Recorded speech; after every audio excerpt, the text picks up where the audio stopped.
రాష్ట్ర ప్రభుత్వం మొట్టమొదటిసారిగా ఏ జవాన్ చనిపోయినా కూడా ఆ జవాన్లకు ఇటువంటి ఘటనలో ఏదైనా కానీ ప్రాణాలు కోల్పోతే, దేశం కోసం పోరాటం చేస్తూ ప్రాణాలు కోల్పోతే 50 లక్షల రూపాయలు ఇచ్చే సాంప్రదాయం మొదలుపెట్టింది వైఎస్ఆర్సీపీ ప్రభుత్వ హయాంలో మొదలుపెట్టినందుకు చాలా సంతోషపడతా ఉన్నాం. ఆ సాంప్రదాయాన్ని కొనసాగిస్తూ ఇప్పటి ప్రభుత్వం కూడా 50 లక్షల రూపాయలు మురళి కుటుంబానికి ఇవ్వడానికి ముందుకొచ్చినందుకు ఈ ప్రభుత్వానికి కూడా కృతజ్ఞతలే. పార్టీ తరపు నుంచి అన్ని రకాలుగా మురళికి అండగా తోడుగా ఉంటాం. పార్టీ తరపు నుంచి ఒక 25 లక్షల రూపాయలు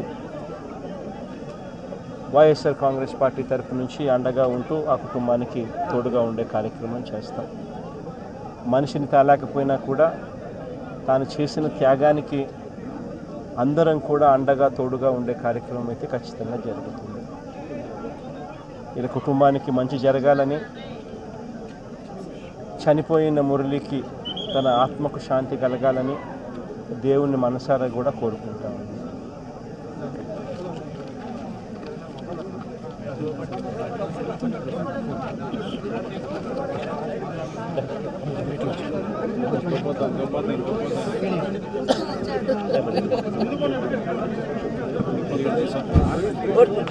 కోటి కోటి ధన్యవాదాలు సార్.